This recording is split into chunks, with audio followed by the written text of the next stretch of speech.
no passado horário. Alô? Dá para me Algumas ouvir? pessoas estão ouvindo. Algumas pessoas já justificaram hoje, estão com dificuldade, como é o caso da Rose, problema de falecimento do amigo dela lá.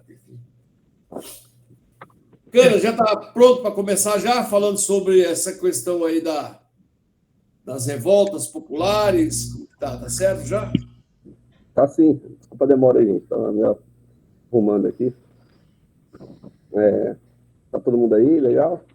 Tá chegando devagarzinho, já estamos aqui em 10 pessoas, em 8 na tela, mais duas, 10 pessoas. Quer começar já? Posso começar. Então vamos lá, então. O tema que Cana, 20 minutos aí falando sobre esse contexto, né, esse momento onde a família real ela vem para o Brasil ou foge para o Brasil e aqui também ela logo também tem outros desdobramentos que vai redundar nos 200 anos da dita independência. Cana, com você então. Então, bom dia aí para todo mundo, né? Eu queria falar hoje um pouco sobre essa revolta. Pedir só para gente, para vocês desligar os microfones, tá? Na hora da fala aqui. A cabanagem, no caso, ela não é das mais faladas das revoltas do período imperial, das muitas que tiveram no período imperial, ali naquela esteira ali do pós-independência, né? Antes e depois da independência, na verdade, houve uma série de revoltas populares no Brasil, em vários lugares diferentes, né?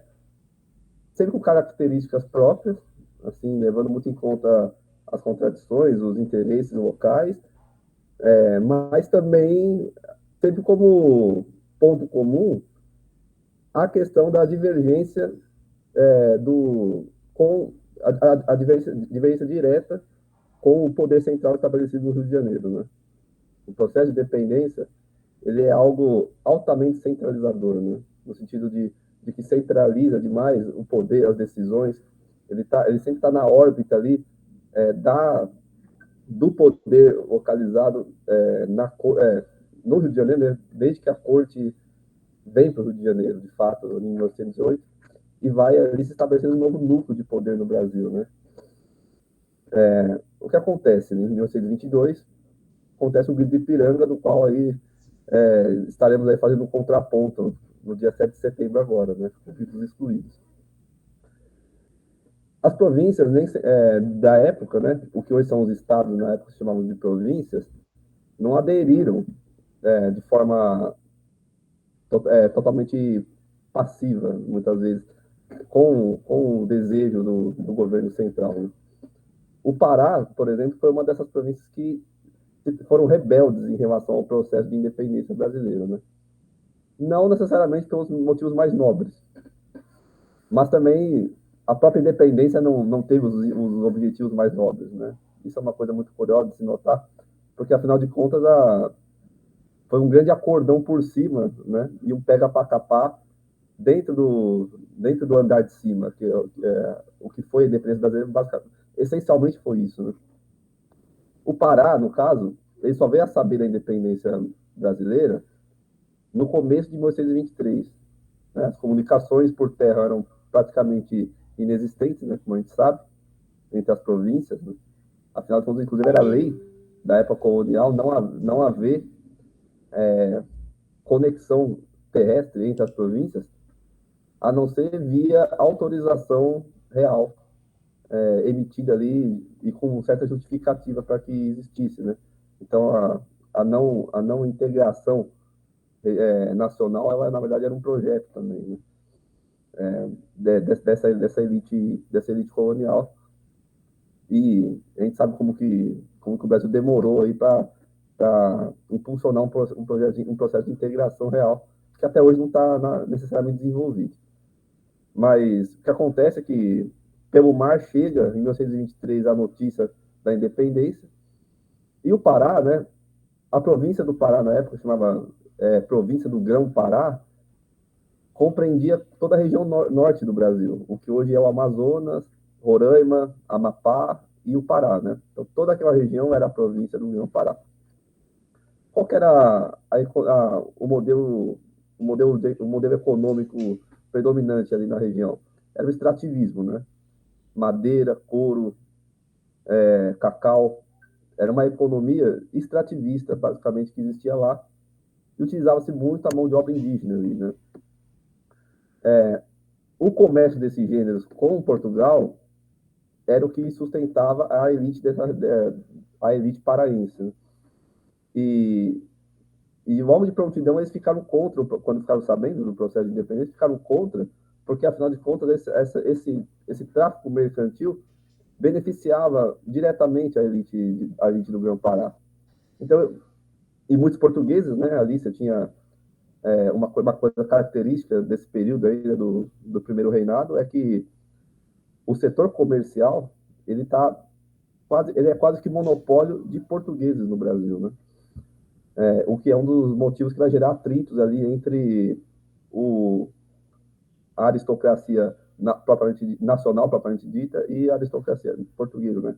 Essas duas aristocracias aí, ou, ou incipientes burguesias aí que existiam no Brasil, se degladiam muito em torno do projeto político, né? Por conta de serem, né, os brasileiros, em geral, os latifundiários, né, os senhores de engenho, do café, do algodão, e os portugueses, os, os comerciantes do tráfico, do comércio transatlântico, né? Então, essa elite que era predominante ali na região fica contra, né, logo de cara. O governo do Dom Pedro I, com auxílio de uma esquadra britânica, envia uma esquadra britânica para o Pará para forçar, forçar a submissão do governo local a reconhecer a independência, o que é conseguido, né? Em março de 1923, e não vai ser a primeira vez, né, que os britânicos estão aí agindo em acordo com o poder imperial no Brasil para sufocar revoltas, né? A Cabanagem vai dar algumas demonstrações de como os britânicos eles estavam presentes aí, né? Como auxiliares, né? No processo no processo de consolidação do projeto político monárquico aqui no Brasil. E aí, de fato, se estabelece, então, o reconhecimento da independência do Brasil por parte do Pará. E, e aí é um acordo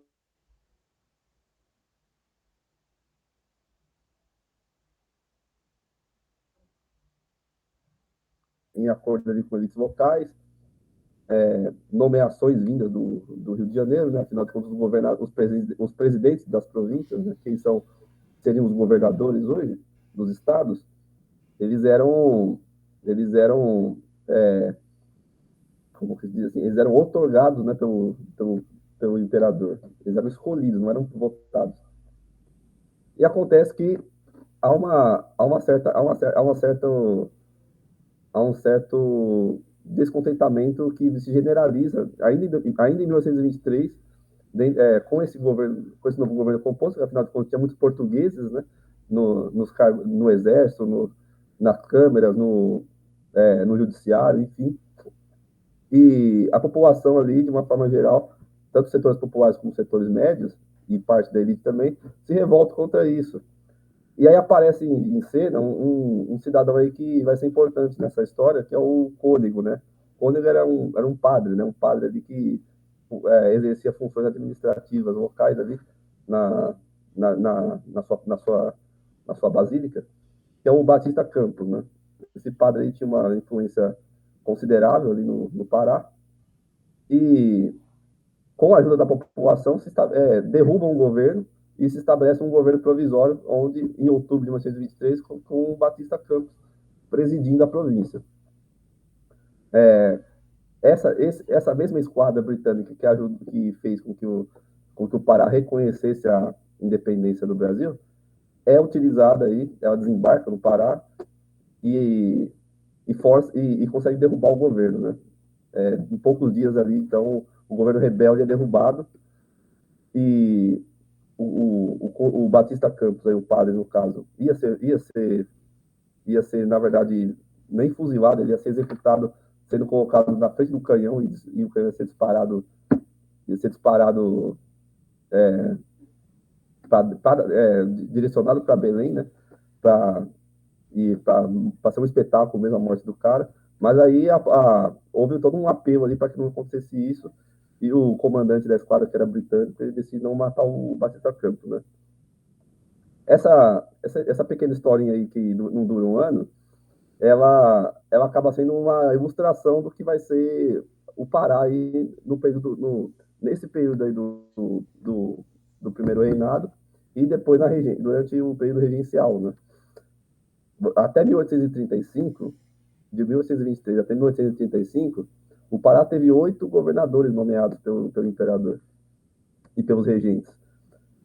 Porque não se, eles eram ou portugueses ou pessoas ali muito ligadas ali aos interesses portugueses aqui no Brasil, né? Esse núcleo de apoio do Dom Pedro I, né? Que afinal de contas é um núcleo que vai sair perdendo ali ali no começo da década de 30 e que vai se expressar na saída do Dom Pedro para Portugal, né? A abdicação do Dom Pedro é justamente um processo onde a elite brasileira, digamos assim, toma a frente toma a frente do processo, né? E acaba, enfim, um pouco que iniciando esse processo aí de consolidação da elite nacional propriamente dita em relação à elite portuguesa que estava aqui, né? É o período que os liberais, né? Os liberais aí vão se colocar aí à frente do processo, né? Porque os conservadores ainda eram pelo estreitamento de laços com Portugal, até pela volta do Dom Pedro, né, no período inicial, enquanto Dom Pedro estava vivo, até 1934, esses grupos, esses conservadores, eles queriam que o Dom Pedro voltasse para o Brasil, né? Mas, de toda forma, oito governadores passam pelo Pará e eles não ficam, né? Eles sempre uma região muito instável, né? O poder local se estranha constantemente com o poder central no Rio de Janeiro. Até que em 1833 vai aparecer um cara, né? O Lobo de Souza, nomeado como governador ali. Já é a época que está a chamada regência trina, né? 3 regentes aí estão governando o Brasil nesse período.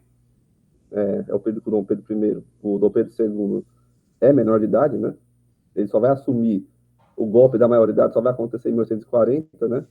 Então aqui está em 33, ainda falta alguns anos, né? Em 33 são 3 regentes que governam o Brasil, nomeiam esse cara, o Lobo de Souza, que é uma pessoa bastante autoritária, né? Ele vai lá governar o Pará com certa mão de ferro. Esse cara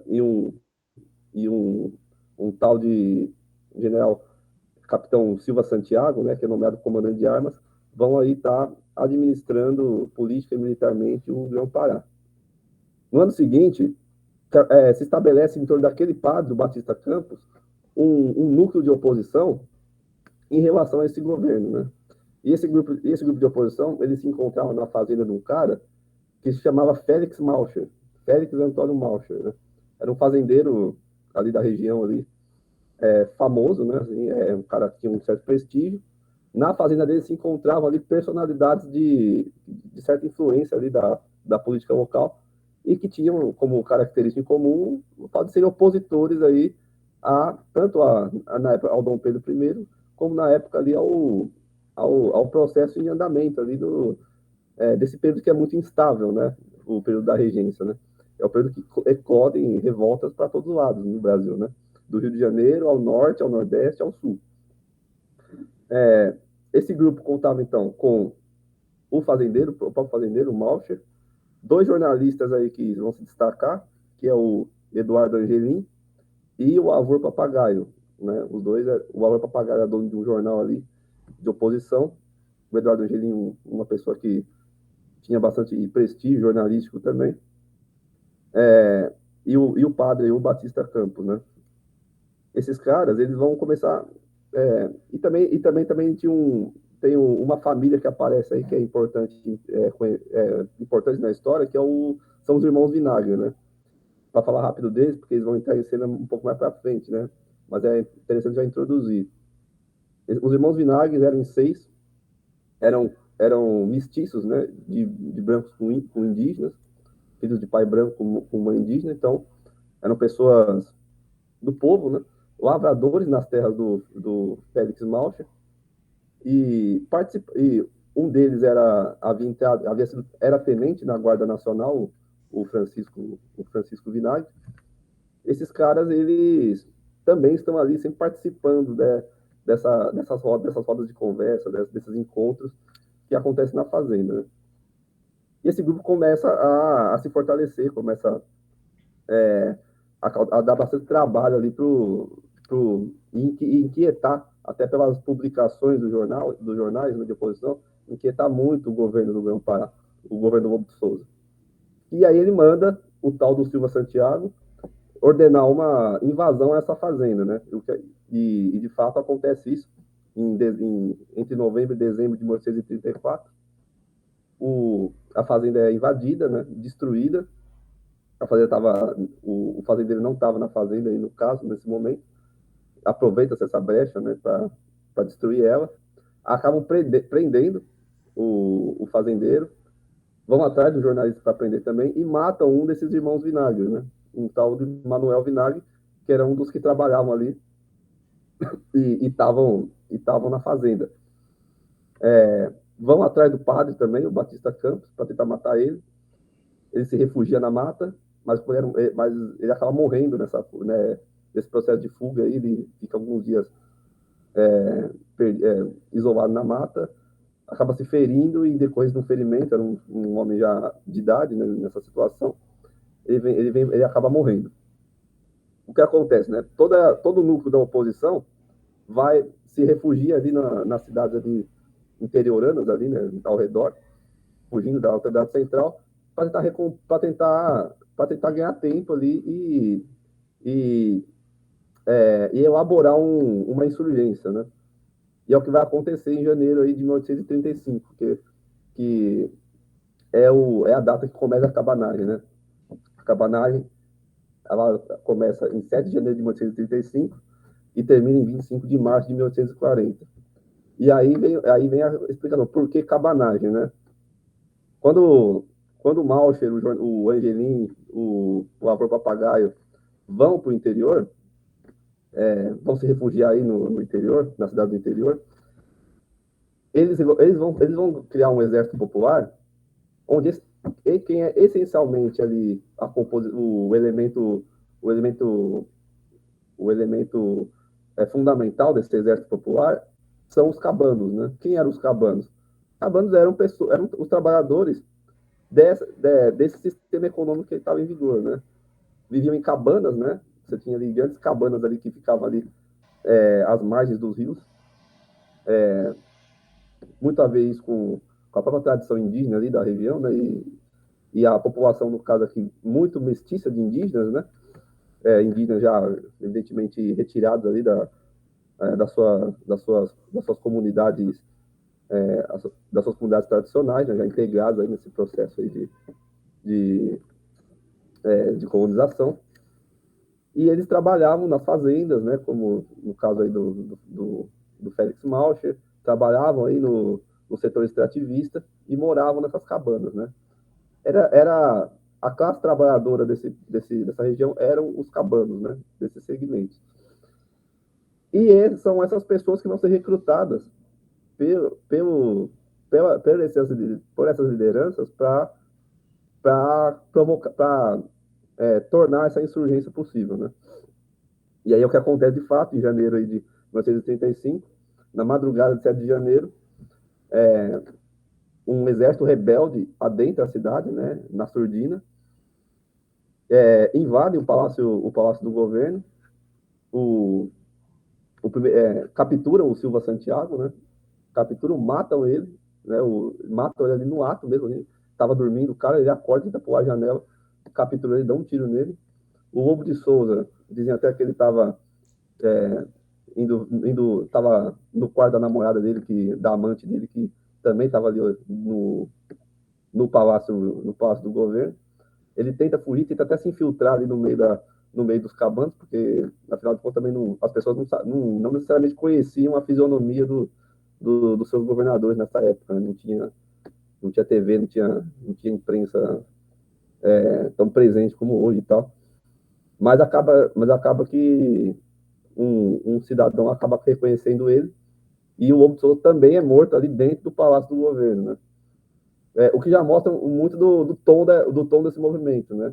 O tom e até pela composição dele. Esse detalhe aí essa postura de ter de atirar nas autoridades dentro do governo já mostra o quão dispostos estavam, né? É, os revoltosos aí para enfrentar o governo, né? E até pelo seu próprio caráter de classe nesse sentido, né? Embora as lideranças aí fossem pessoas aí da classe média alta, da elite, quem vai dar o tom da cabanagem, e é por isso que ela é muito interessante, e talvez isso seja o motivo pelo qual ela não seja muito falada, é porque ela é uma revolta é, caracteristicamente popular, né? Ela tem um recorde de classe muito bem definido. A cabanagem é uma luta de classes muito bem definida, assim, né? Ali está muito bem desenhado que é um levante popular contra o poder estabelecido, né? E ela já começa já dando esse tom, né? O Lobo de Souza e o Silva Santiago vão ser arrastados pela cidade, por Belém do Pará, no dia seguinte, vão ser arrastados por carroças, né? E quem vai ser aclamado como o novo presidente da província é o próprio fazendeiro aí, o Félix Malcher, né? Só que esse cara aí, ele é um pouco, né, até por ser alguém da elite, ele, ele tem uma postura muito aquém daquela que os anseios populares esperavam, né?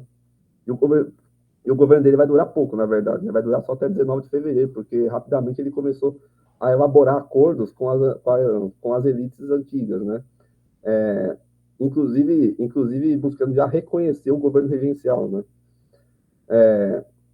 Isso também era uma essa virada, essa aparente virada dele de tendência, né, do governo, do que se esperava em relação à tomada do poder, quando tomam o poder, tem a ver porque quando a elite local vê que todo aquele movimento é composto por pessoas pobres, indígenas, né, mestiças, negros, brancos, pobres também, mas a, a, a imensa maioria da população mestiça, né, eles se assustam um pouco, né? Vê que assim, é um movimento ali que não necessariamente estaria indo em direção ao que as elites ali locais pretendiam em relação a colocar à frente aquele processo ali de consolidação, de definição, aliás, né, do que estava acontecendo na capital do Império. Então, começa a ver todo esse processo, né? O Malcher, ele começa a ser pressionado de um lado e de outro, cede, evidentemente, para o lado da classe dele, né, que era um fazendeiro, manda prender os jornalistas, aí, o Avô Papagaio e o Angelim, e acontece que os cabanos vão e derrubam ele do poder, em 19 de fevereiro desse ano, de 1985, e executam ele antes de prender ele, né? Ao caminho da prisão ele é morto. E quem vai assumir o governo aqui no caso é o Francisco, um dos Vinagre, é um desses irmãos Vinagre, né? O Francisco Vinagre, que na tomada do poder tinha assumido o comando de armas do Silva Santiago, vai lá e assume o poder, vai ficar na presidência da província do Pará. E aí, evidentemente, isso vai gerar todo um, é, todo um problema aí para a corte, né? Para a corte, não, desculpa, para o governo imperial, que logo vai mandar tropas para o Pará para tentar acabar com esse processo, para tentar acabar com esse governo rebelde, né?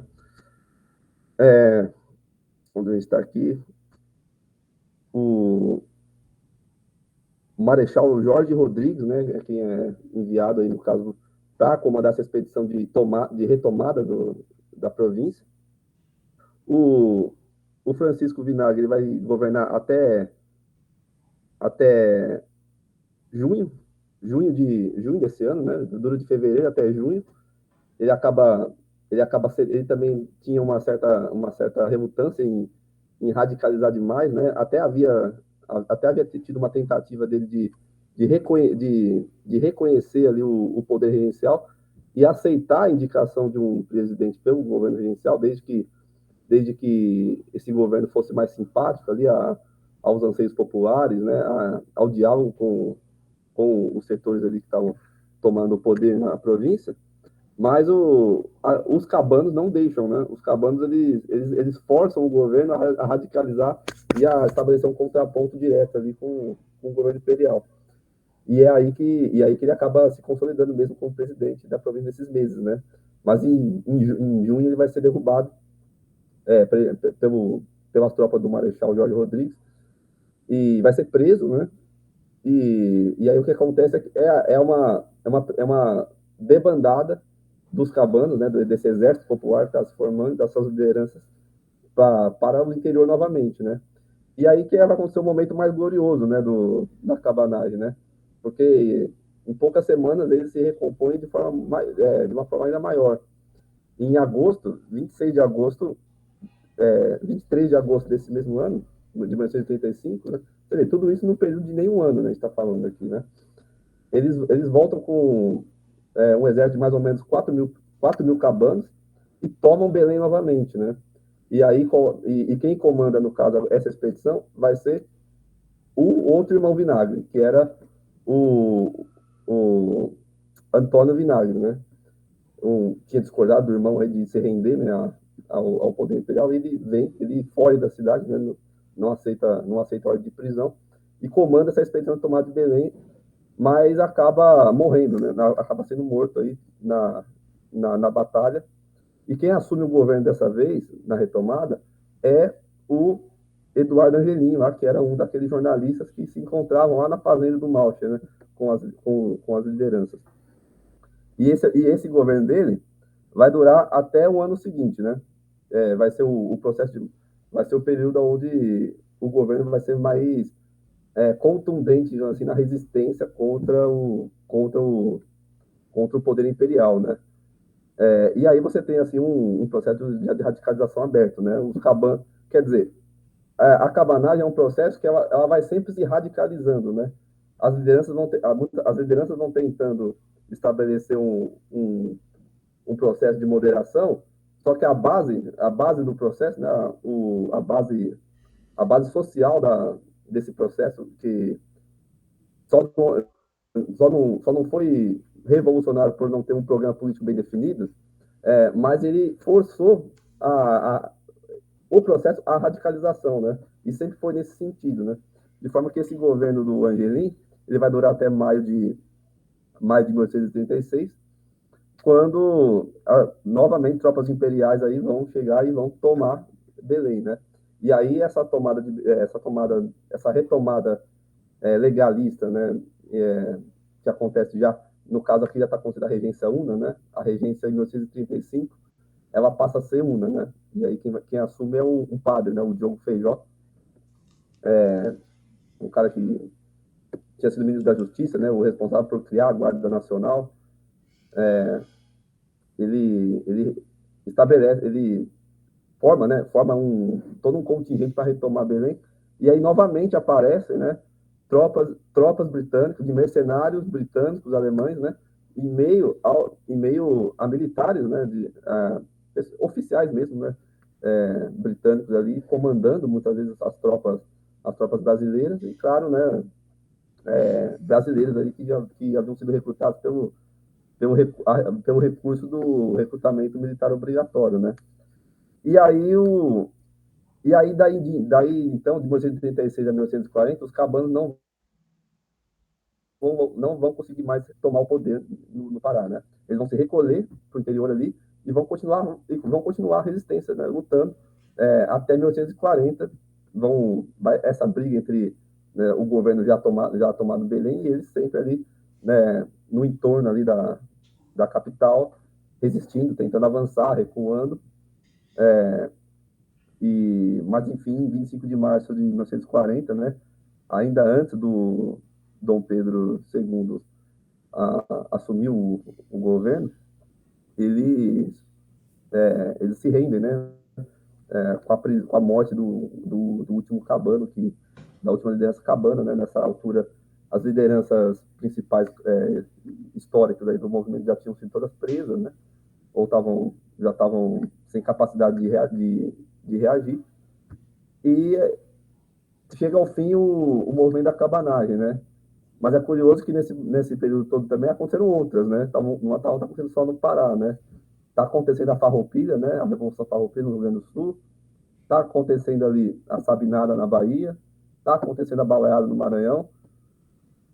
Nesse período também aconteceu, na verdade, um pouco antes de começar a cabanagem, tinha acontecido em São Paulo e em Minas Gerais também as revoltas liberais, né? Na verdade, não me lembro agora se foi em 34, 35 as revoltas liberais, que questionaram ali, né? Questionaram contundentemente ali o governo regencial. Na verdade, foi 34 porque o Feijó já era mais simpático aos liberais. Ah, não, desculpa. As revoltas liberais são depois de 1940. Tá? Tô falando bobagem aqui. E, bom, esse é e a cabanagem, né, de uma forma resumida, é esse processo onde a população, né, a população paraense vai dando tom do processo, né? Tinha um processo de contradição, né, entre as elites locais e a elite central do país. E nesse processo, evidentemente, né, a população sendo muito pobre e excluída, fundamentalmente, quem podia votar nessa época era a elite e a classe média alta, né?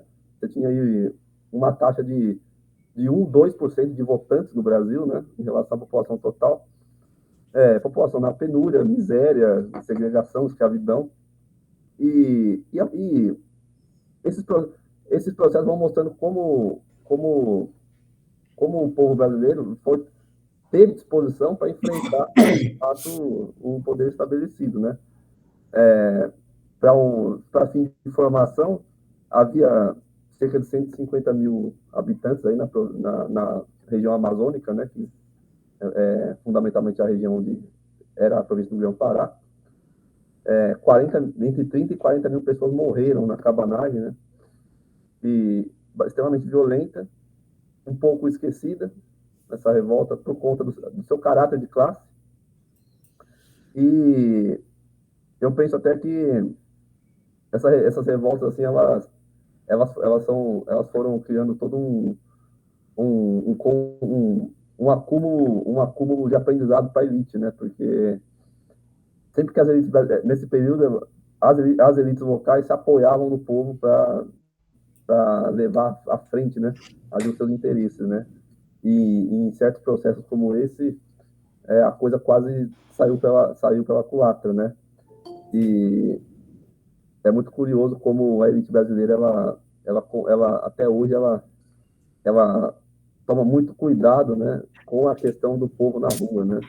E eu acho que dá para pensar um pouco isso hoje também, quando a gente vê a crise que tem no andar de cima, né? Quando aparece uma direita que chama as pessoas para a rua, né? Com o seu projeto, que acaba estimulando também a esquerda ir para a rua, né? Mas, enfim, né?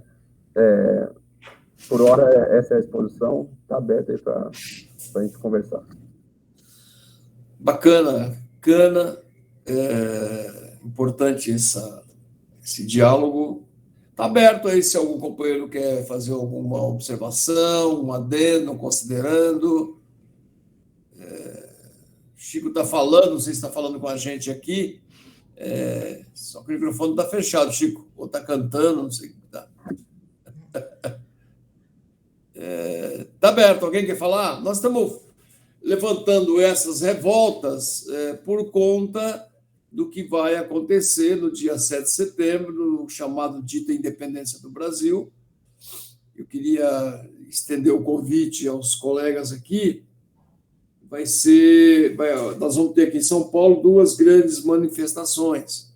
Uma vai ser na Praça da Sé, às 9 horas da manhã, do Grito dos Excluídos, e a outra, me parece que vai ser aqui na região de Santo André, também vai ter uma manifestação do Grito dos Excluídos. E a nossa ideia, que é aqui de São Bernardo, é sairmos da subsede, por isso eu preciso confirmar para poder organizar pelo Sindicato de Transporte. Nós vamos sair daqui por volta de 9 horas, mais ou menos, mais tarde, 9 horas, para engrossar a fileira, porque esse dia, para além da comemoração dos 200 anos, também está em disputa o processo eleitoral vigente. Então, quem tiver interesse de ir para São Paulo nessa manifestação do dia 7, nós vamos sair às 9 horas da subsede da POSP São Bernardo do Campo e espero encontrar uma galera grande lá na Praça da Sé.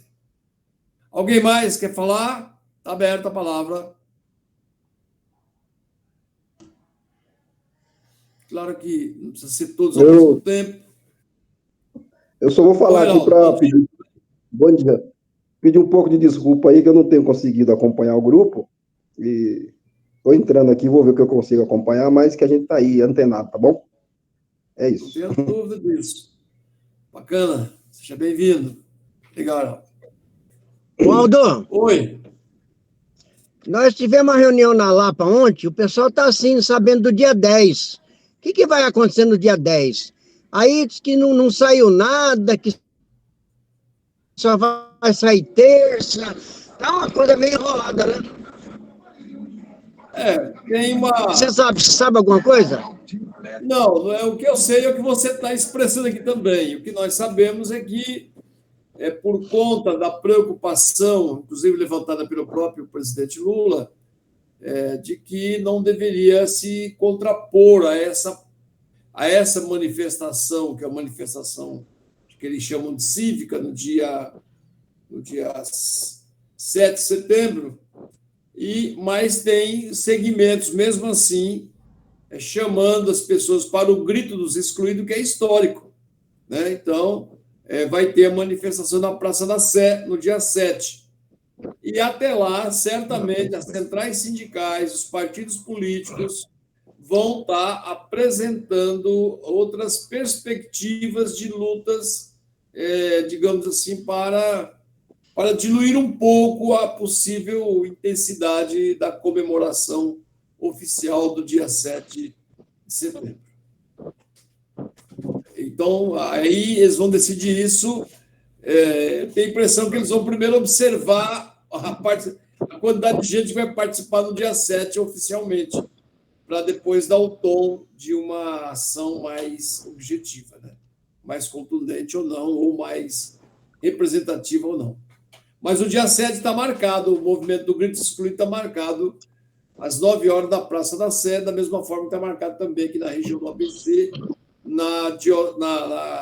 até a Praça do Carmo, em Santo André.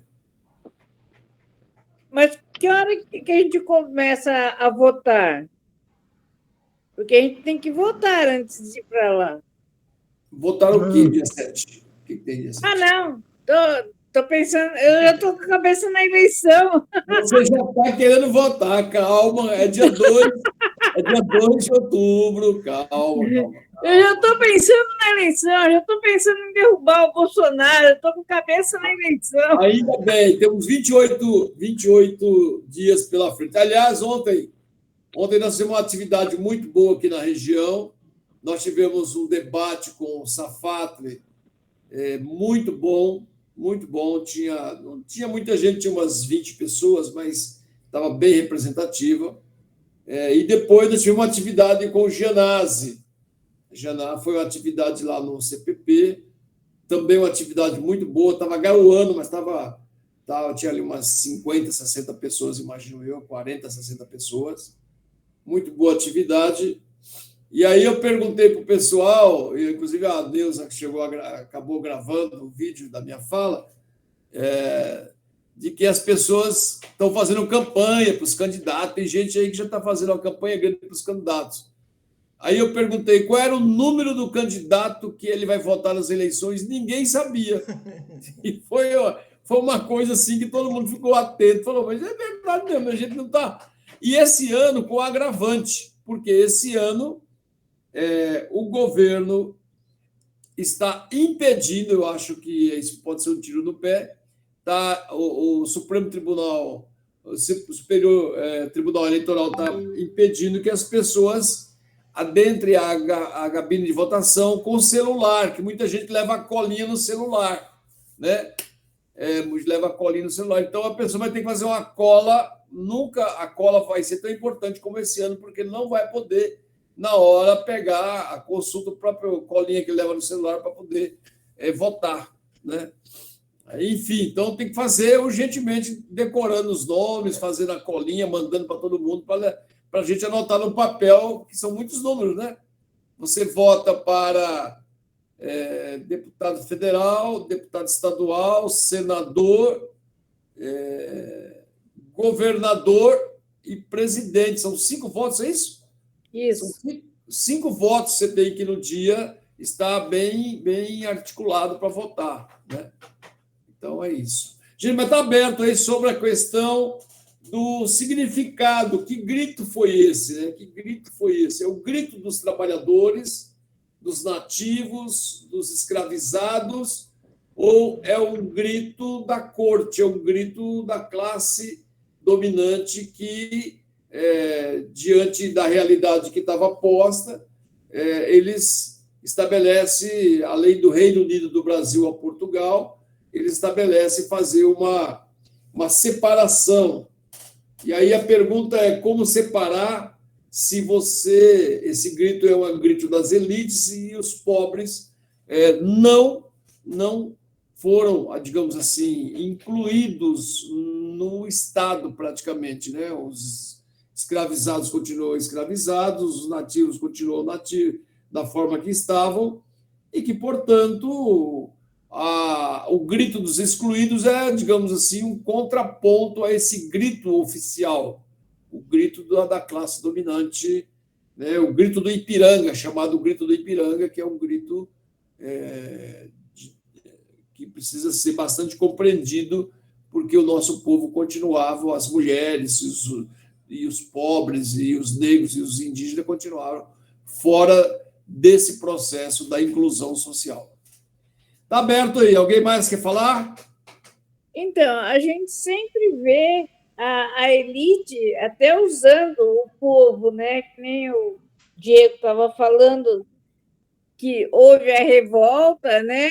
E o cara, um deles, se aliou ao povo para depois se manifestar a favor da elite. Então, ou ele já tinha essa intenção, ou ele acabou aceitando por interesses, né, que a gente sabe quais são, e se opondo contra a classe trabalhadora. E o país sempre esteve também a favor dos estrangeiros. Antes era da Inglaterra, agora dos Estados Unidos. Então, sempre teve a elite que quis dominar o país e tenta até hoje, né? Então, é bem complicado. É uma luta, parece, sem fim, né, gente? Ô, Aldo. Oi. Bom, primeiramente, Kátia, é a luta de classes. Enquanto tiver o sistema de opressão, a luta de classes vai continuar, né? Não tem jeito. Bom, eu vou fazer uma provocação aí pro Diego, que é jovem, um rapaz jovem, cheio de energia e tal. Tá escutando, Diego? A gente vê nas revoltas populares sempre o problema é o seguinte: questão de armas. Você não vai fazer revolução sem armas? Não adianta. Aí você vê de um outro lado o Bolsonaro armando os clubes de tiro, a polícia militar que está muito do lado dele, a repressão. Eles estão, cada pessoa pode ter até 60 armas, 5.000 munições por arma. Eles estão se armando. E aí eu fico pensando na esquerda, a gente o quê? Só vai ficar no discurso? Não estou dizendo que a gente tem que se armar, que é ter uma revolução iminente armada. Não é isso. Mas eu noto que há uma certa ingenuidade da esquerda. E mesmo quando ela se arma, como foi a questão do Araguaia, nota-se essa certa ingenuidade. Como se eu fosse enfrentar a tropa de choque, enfrentar o exército, né, brasileiro, que é um exército sempre que defendeu a elite, né? Embora tenha nos seus quadros muita gente do povo. Eu fico pensando, a gente fica no discurso, na hora do vamos ver, eu estou aqui no bar, outro dia eu estava aqui, eu estou aqui na lanchonete aqui, tomei um café aqui, outro dia eu estava conversando com um cara aqui, ele falou, eu estou armado, eu ando armado. Eles andam armados. Vai dar confusão na eleição, porque muitos no interior vão entrar armados dentro das zonas eleitorais, e a polícia de lá é cooptada por esses fazendeiros, por esses comerciantes. A polícia está do lado deles. Desculpa, e aí Chico. o mesário...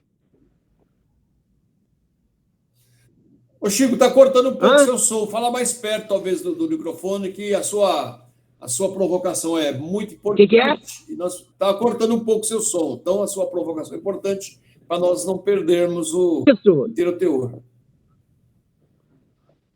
É só isso. Não, é só dizer o seguinte, eu acho que a esquerda é muito ingênua, fica muito no discurso, não tem ações práticas, e é por isso que na hora do vamos ver, a gente sempre perde, nós somos mortos, e eu não tenho vocação para ser herói, nem para ser mártir cristão. Só isso, fica a provocação. Tá bom, legal. Alguém mais quer provocar ou quer fazer alguma consideração sobre... Ao final, a gente devolve a palavra para o Diego para seus complementos e considerações. Ô, Aldo, só peço desculpa aí, porque não sei o que aconteceu. Eu tinha recarregado aqui a bateria do meu celular e aí eu não achava o link. Fiquei igual um doido lá nos grupos todos pedindo socorro. Aí depois ele resolveu liberar e achei o link. Bacana, Miguel. Aqui para nós é antes tarde do que nunca. Alberto, pode falar. Eu ia falando. Pode falar isso. De preferência, falar perto do microfone da ferramenta que você está usando. Tá Agora ouvindo melhorou, aí? mais ainda. Agora melhorou, né? Tem que ficar mais próximo Isso. aqui. Não, em relação à colocação muito interessante de Diego, eu queria dizer algumas palavras no sentido de manifestar a compreensão que eu tenho de um trabalho desse tipo. Eu acho que uma deficiência que tem acontecido com a esquerda no Brasil é não trabalhar em cima da luta do nosso povo ao longo da nossa história. A gente tem pecado com isso e isso tem trazido consequências para a subjetividade do nosso povo, da classe trabalhadora.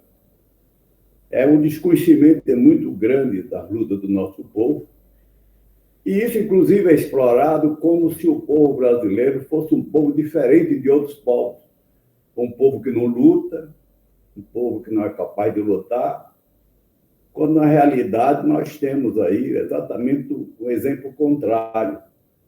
Nós temos aí uma história de luta do nosso povo, e uma das mais importantes foi exatamente a cabanagem.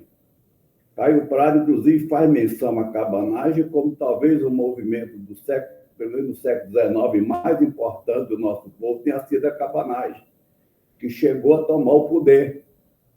Evidentemente que era um movimento que tinha suas contradições, porque tinha liderança do tipo de um Clemente Melcher, entendeu? Um fazendeiro, com interesses específicos, com interesses próprios, com seus interesses de classe, os próprios irmãos vinagres. E isso era uma contradição do movimento, porque o setor dominante, a classe dominante, em determinado momento da luta pelos seus interesses, se alia ao povo e depois trai o povo. Isso o Marx já fala lá no 18 Brumário, ele já fala isso, que a burguesia usava o povo, se juntava ao povo dentro né, no momento que ela precisava de algumas mudanças, de fazer a sua luta, e depois trair o povo. E, no fundo, foi o que aconteceu com a cabanagem, principalmente na figura de Clemente Melcher, mas não só dele, do próprio Francisco Vinagre. Isso é uma constante que acontece nas lutas do povo.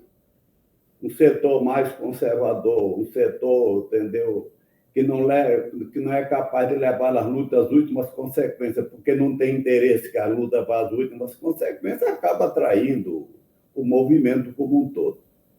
Mas o importante é que, sem um povo sem memória, um povo entendeu, com Alzheimer em relação à sua própria história, entendeu? Fica difícil, inclusive, ter compreensão no momento da luta que tem que fazer, porque traz consigo o falso mito de que se trata de um povo que não é capaz de luta, que apenas faz os seus carnavais, que apenas toma as suas cachaças, que apenas gosta de futebol e que não sai disso.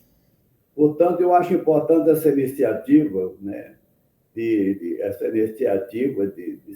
se fazer um trabalho como o de hoje, com essa exposição de Diego, muito importante, que a gente continue fazendo isso em relação a outras lutas, em relação, por exemplo, à luta como o Caldeirão, lá no Ceará, em 1930 e pouco, que foi, inclusive, destruído até mesmo com o uso da Força Aérea Brasileira. Talvez foi a primeira vez que se usou a Força Aérea para atacar o movimento popular.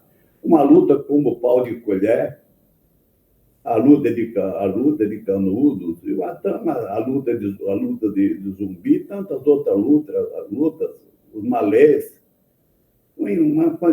a luta dos índios, a luta de 1756, a luta liderada por Cefete Araju, esqueci agora o nome exatamente, o líder do movimento, líder da República Guaranítica. Então, entendeu? Sem se fazer um trabalho em cima disso, fica difícil a gente ter uma compreensão, em certa medida, ter uma compreensão do que acontece no momento. Porque fica prevalecendo sempre aquela história de que nós não somos um povo de luta. O nosso povo é esse povo aí, com toda essa história, com todas essas lutas. Não é outro povo que fez isso, fomos nós que fizemos isso, foi o nosso povo que fez isso, foi o nosso povo que fez a luta de 35, foi o nosso povo que fez a luta contra a ditadura militar. E uma série de tantas outras lutas aqui que não é o caso de falar dela. Então, eu achei essa abordagem do companheiro muito interessante, muito bem colocada, inclusive com detalhe. E acho importante que essa iniciativa se repita dentro dessa linha, dentro desse temário. Em relação ao 7 de setembro, eu acho importante, já até coloquei alguma coisa, de que o grito dos excluídos hoje é um grito que cada vez mais se torna abrange, entendeu? Atingindo o conjunto de explorado como um todo. Ele está cada vez mais se tornando, ao invés de se tornando o grito dos excluídos, como um grito de todos os explorados. E essa amplitude é muito importante, entendeu? Na resistência e ofensiva do nosso povo contra o avanço, principalmente o avanço do fascismo que ora acontece no nosso país. São essas considerações que eu me propus a fazer. É isso aí, companheiros. Alô, Alberto. Sempre uma reflexão também, como as demais, bastante consistente. Né? Isso é extremamente importante. Mais alguém quer fazer uso da palavra?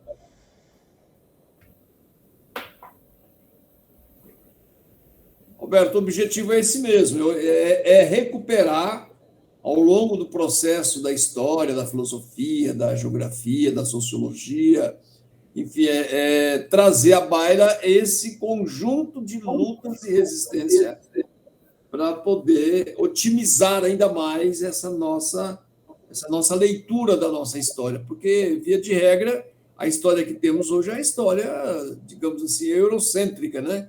Então, se discute muito mais o que acontece em outros países, que também precisa ser discutido, né?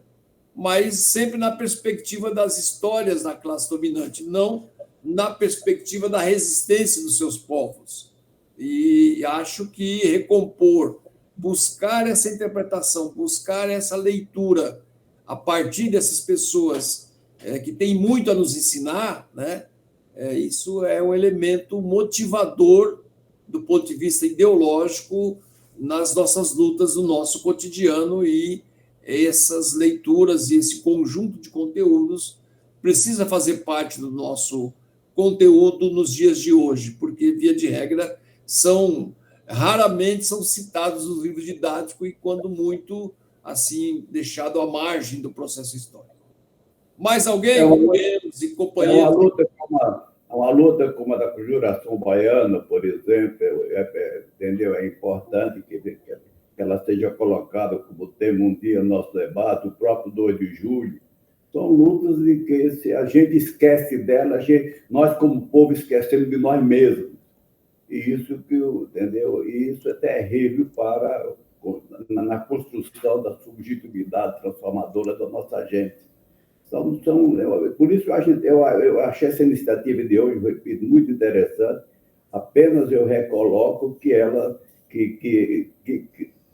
seja o início de uma série de outras iniciativas que tenha como temário a luta do nosso povo, para que a gente tenha uma compreensão da verdadeira história do nosso povo, não a história que é colocada dentro da visão da classe dominante.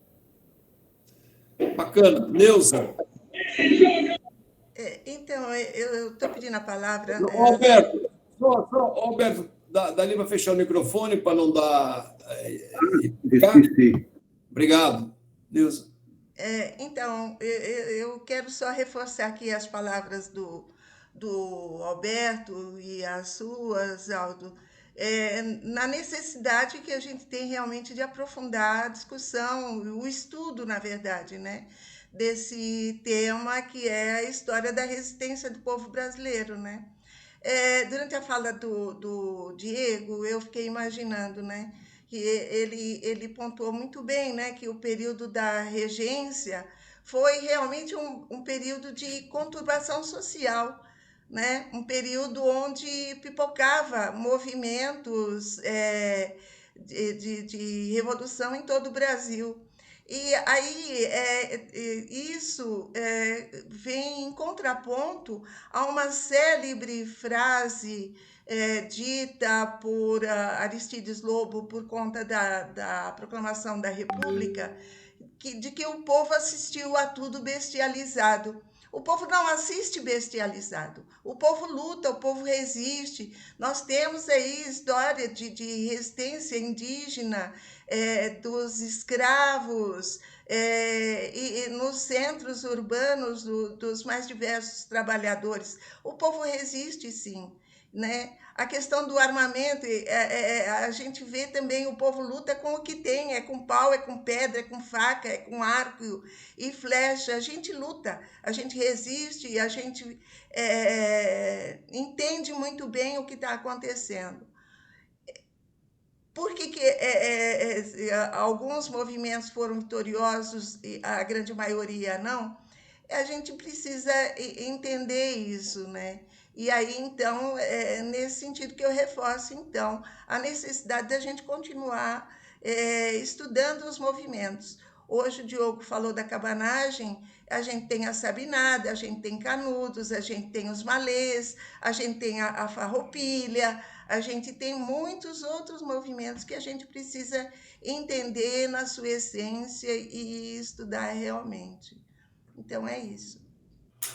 Obrigado, Neuza. Deixa eu falar. Se eu não estou enganada, o Canudos não foi direto assim atacar a elite, né? Se eu não estou enganada, mas ele foi um exemplo de um movimento, de uma vida socialista que a elite se sentiu atacada, se sentiu assim amedrontada, não foi isso?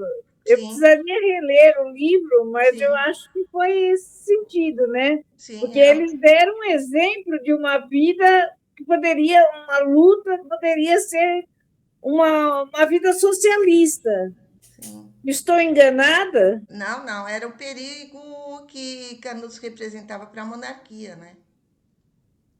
Exatamente. Legal. Miguel? Então, a gente sabe que a história oficial é a história dos vencedores, não dos vencidos, né? Muito raros os vencidos fazem parte dessa história. Quando faz, geralmente é o lado negativo, né? Diga-se de passagem, o Bashar lá, né, dizendo que estava combatendo terroristas, o Putin a mesma coisa, né, nessa guerra lá da Ucrânia, principalmente taxando os ucranianos de nazistas, etc. E aqui no Brasil nós não fomos diferentes, né, nessa questão aí. Parece, se não me engano, tem até um filme chamado A História Oficial, que relata essa questão aí. Então, a gente não vê nos conteúdos de história do Brasil, né, pelo menos os livros didáticos, aquilo que foi próprio da história típica dos índios, dos próprios negros, ou é muito raro, né, se coloca essa questão. E nos tempos mais próximos, né, mais atuais, as grandes lutas, né, do povo de modo geral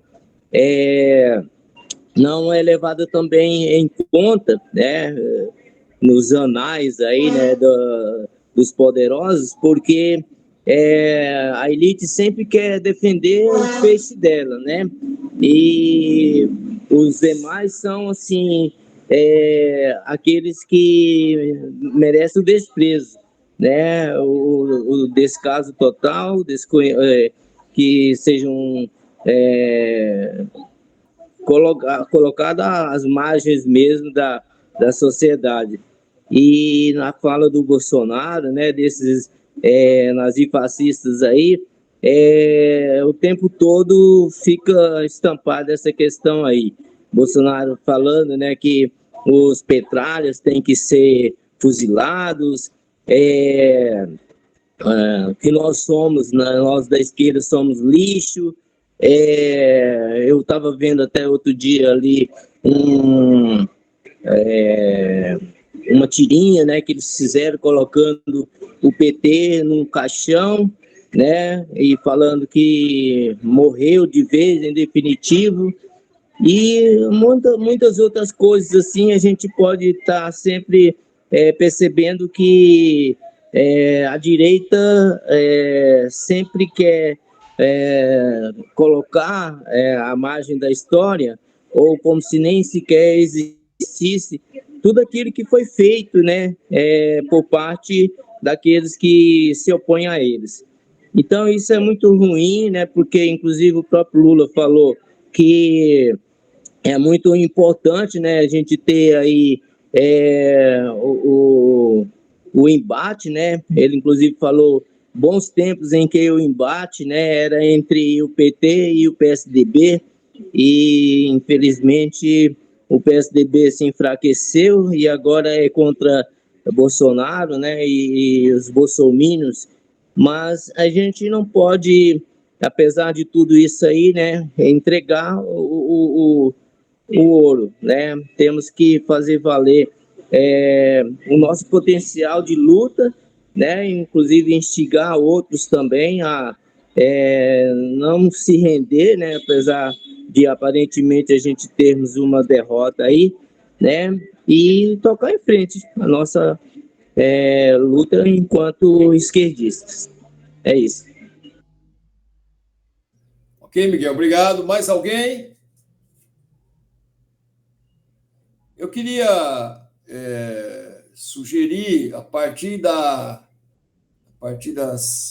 falas aqui, eu queria sugerir o seguinte: uma reunião aberta, digamos, lá para quarta-feira, uma reunião onde nós possamos fazer um levantamento dessas lutas de resistências historicamente, e, a partir daí, nós definirmos quem pode fazer a pesquisa, a exposição e provocar o debate nos domingos de manhã. Então, acho que seria importante nós termos aí a história e a filosofia de resistência do nosso povo. Tem a história, mas também tem os ingredientes filosóficos que embasam essas histórias, né? Qual que era a influência positivista, o que é isso? Eu acho que a gente poderia fazer esse levantamento, eu não sei, podemos até discutir nessa reunião, um levantamento cronológico, né? Cronológico, para, a partir daí, até lá, nós iríamos cada um fazer uma pesquisa, nós estamos aqui com vários historiadores aqui participando desse debate, enfim, e nós levantaríamos esses temas, e a partir dos temas, nós já faríamos uma distribuição de quem poderia fazer, por exemplo, uma pesquisa levantada sobre as sabinadas, os malês, a farroupilha, o cangaço, por exemplo, que é importante, discutir, por exemplo, quem pode falar sobre o caldeirão, a questão das resistências dos nativos, que são muitas, não são poucas, são muitas. E, ao final, aqui é um projeto ousado, ao final, nós organizarmos uma apostila ou um livro dessas nossas exposições, que começou hoje com a exposição do nosso companheiro Diego Cana aqui. Pode ser? Alguém tem disposição de nós fazermos uma conversa virtual essa semana? Eu tenho acordo, eu acho fantástico. Eu não sei se para essa quarta-feira, por ter feriado, um minutinho, Neuza. Eu não sei se para essa quarta-feira, por tratar-se do feriado do 7 de setembro, e aí vai ter muitas atividades, talvez, nesta data, mas o acordo com a proposta é tranquilo, sem crise. Não sei se dá para ser nessa quarta-feira. Agora, uma coisa também, Aldo, acho que corroborando um pouco com a ideia, com a proposta, eu penso que nós já temos conteúdo e até para fazermos um seminário mesmo sobre o que significou as lutas do povo, né? Porque há uma tentativa de apagamento em que nós sofremos calados sem resistência, sem resistir os processos escravocratas. Então, se tomava chicotada e ficava calado, não era assim.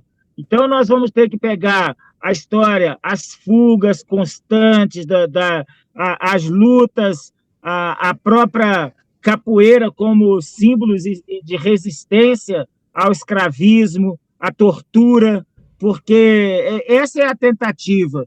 E hoje a gente vê aí, na campanha eleitoral, inclusive, quando a gente olha no Facebook, olha em algumas falas escritas aí, alguém que faz defesa do delinquente lá, como que se é tudo tranquilo, tudo normal.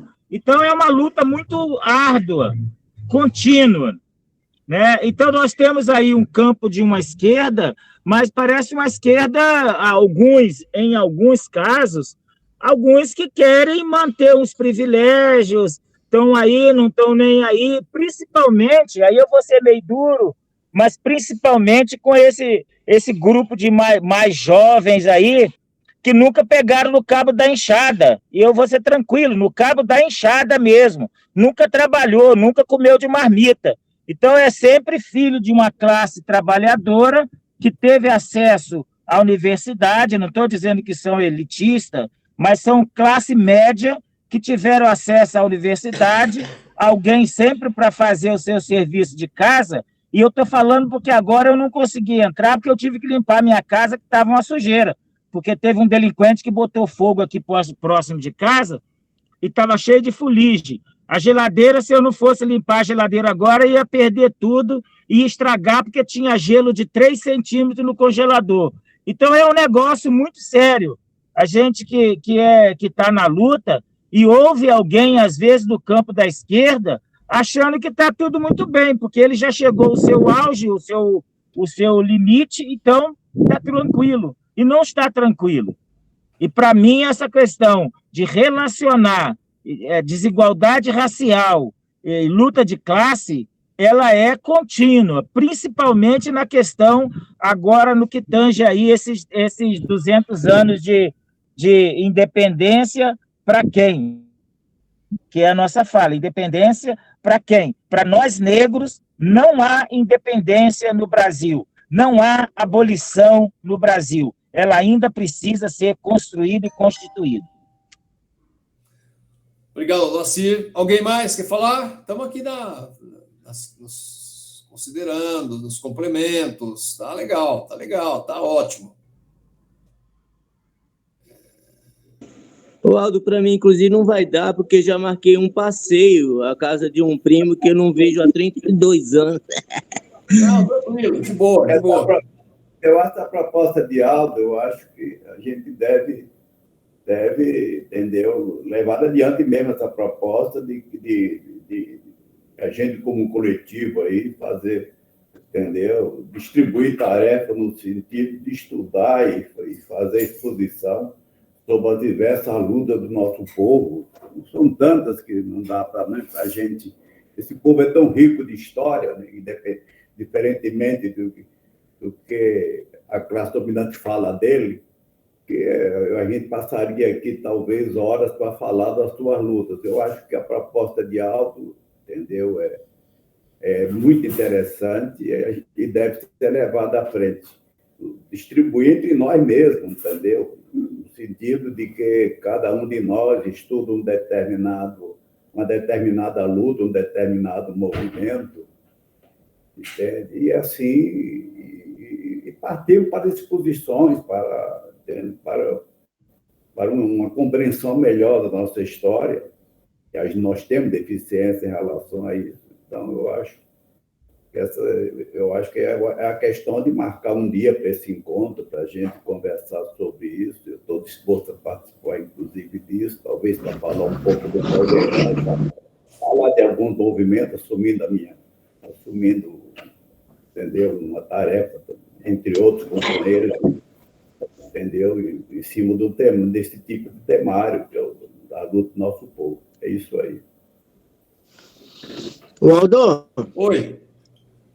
Sobre a sua proposta, eu acho sempre interessante, né, fazer esse levantamento, né? Aliás, saiu na banca de jornal, uns tempos atrás, a história das revoltas brasileiras e tal, saiu na banca de jornal, não sei qual foi a editora, que fez por fascículos e tal. Eu não estou dizendo que não é para a gente, claro que lá a visão lá é uma visão diferente da nossa que a gente daria. Agora, no momento, nós aqui discutimos hoje a cabanagem e tal, e a gente discute e volta sempre a questão da memória, isso tudo é muito importante, mas só que nós estamos num momento, eu mesmo nesse mês, até o dia 2 de outubro, a gente tem que centrar força nas eleições, querendo ou não, se o Bolsonaro, né, vai para o segundo turno, vai ser difícil, e tem a questão também do Haddad em São Paulo. A gente sabe dos problemas do PT, mas eu acho o seguinte, se continuar assim, a gente vai acabar perdendo o governo de São Paulo para o Tarcísio, que é um bolsonarista. E aí, como nós perdemos para o Dória por 1,7, e o Dória arrasou com a gente, atacou os sindicatos, atacou a Profesp, por exemplo, nossas entidades, e a gente vai o quê? Agora aguentar mais 4 anos de Tarcísio? Então, a minha preocupação no momento, eu não acho que a eleição vai mudar, mas a gente devia centrar a força, o foco, em evitar que o Tarcísio ganhe dos tucanos. E aí, no segundo turno, eles se unem, ganham a eleição e continuam dominando em São Paulo. E a gente está, o quê? Fazendo pesquisa histórica. Eu acho que não é o momento, né? Então, eu não vou poder participar, embora pudesse participar, porque nós temos que evitar a vitória da extrema-direita em São Paulo. A gente só pensa no Bolsonaro e não vê que o Tarcísio veio aqui e depois eles se aliam e ganham o governo do Estado de São Paulo e vão nos massacrar aqui em São Paulo. Então é o seguinte, eu acho que a ideia é boa, mas o momento não é um momento da gente ficar fazendo um trabalho que é importante, mas que a gente deve focar nas eleições e evitar que a extrema-direita tome o poder em São Paulo, como os esses únicos neoliberais, e nós vamos ficar o quê? Sofrendo mais 4 anos, sem poder fazer encontro, sem poder fazer nada, porque eles vão nos perseguir, como perseguem. É isso aí. Ok, tá aberto. Alguém mais quer falar? Chico, eu acho que são coisas que não são incompatíveis, entendeu? Porque campanha, eu cheguei ontem 7, 8 horas da noite em casa, fazendo campanha, conversando, articulando campanha, fazendo luta. Estão chamando o povo para estar na resistência no dia 7, às 9 horas da manhã, na Praça da Sé, que é o calendário de luta que tem. Panfletagem, nós tiramos de fazer panfletagem para os candidatos que cada um está apoiando, cada um vai continuar fazendo, entendeu? Eu acho que não são coisas que se contrapõem, são coisas que complementam.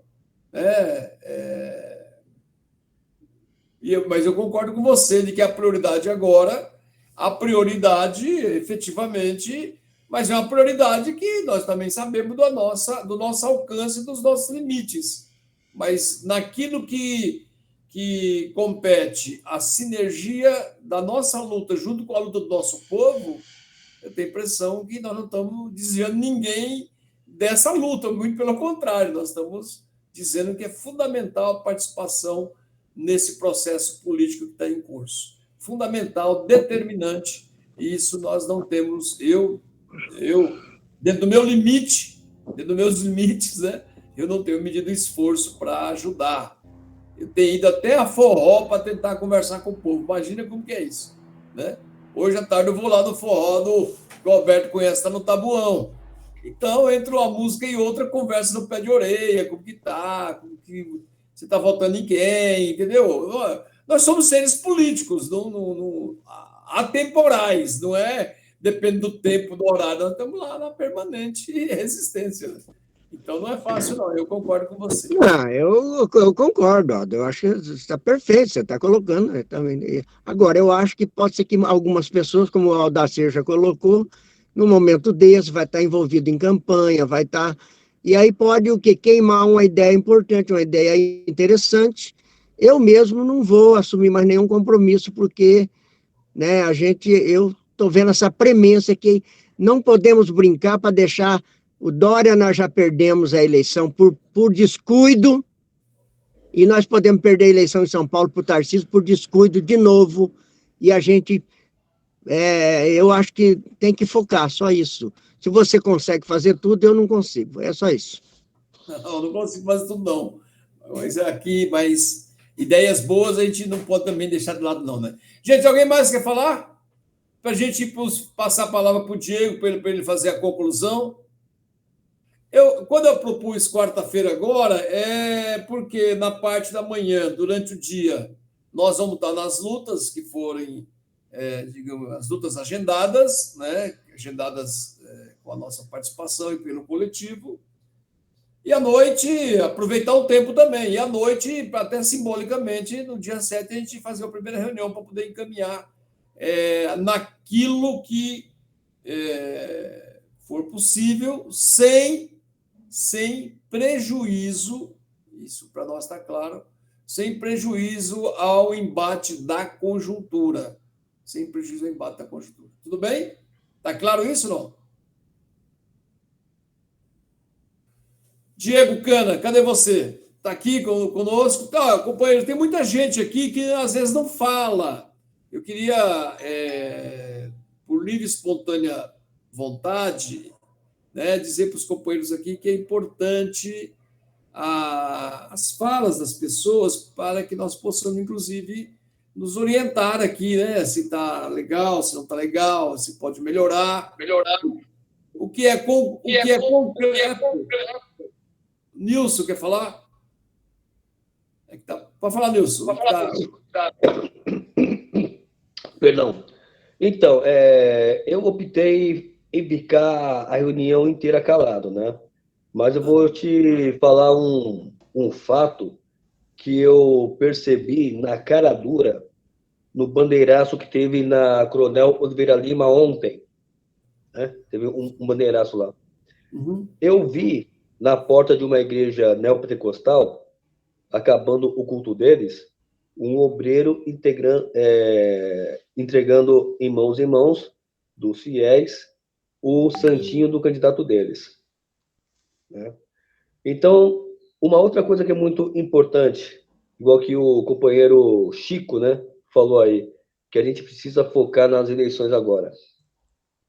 Eu não discordo dele, não. Sabe por quê? Uma coisa que a gente pouco conversa entre nós, como conversaremos com os pentecostais e neopentecostais. Porque eles decidiram as eleições em 2018. Eles decidiram as eleições municipais. E é um povo que estamos dando as costas. Eu vi isso. Na hora que eu virei ali, da Avenida da Perimetral, desci a Luiz Pinto Flacker, eu dei de cara com essa igreja e esse obreiro fazendo isso. Precisamos discutir como chegaremos nesse povo. E obrigado.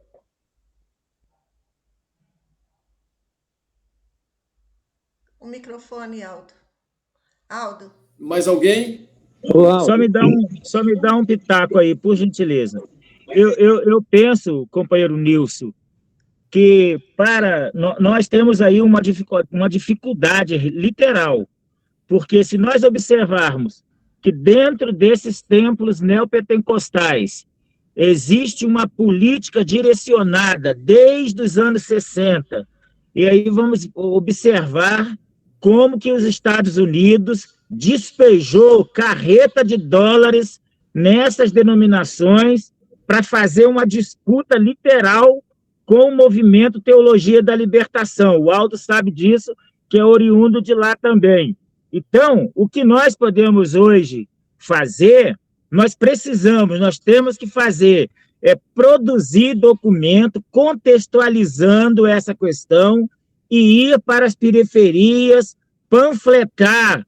Nós temos falado, às vezes a gente fala bastante, mas a nossa produção, por falta de dinheiro também, de condição, às vezes ela não chega, não atinge. Nós estamos falando de produzir um material impresso desde o ano passado, quando o Alberto falou sobre sobre a ditadura e seu processo. Então, nós estamos falando de produzir um material que seja com uma linguagem simples, porém direta, que dialoga com esse povo que está na periferia. Vocês podem observar que nos templos, nas igrejas neopentecostais, de cada 10, 7 é preto ou quase preto. E estão lá porque alguém aponta para ele uma proposta de libertação, de que ele vai ganhar o céu, de que ele vai ficar rico, e é tudo mentira. Tá? Então, como é que a gente se contrapõe a isso? Com material escrito, panfletando de casa a casa na periferia. Eu concordo com o Chico Greter. É o momento de nós colocarmos os ganhos e as perdas, e onde nós vamos parar, e o que nós queremos. Então, é isso. Eu penso que a produção de um material, de um texto, em que a gente possa dialogar com essa periferia, chamando a responsabilidade de cada um, que seja sujeito de sua própria história, de sua própria libertação, eu penso que é isso.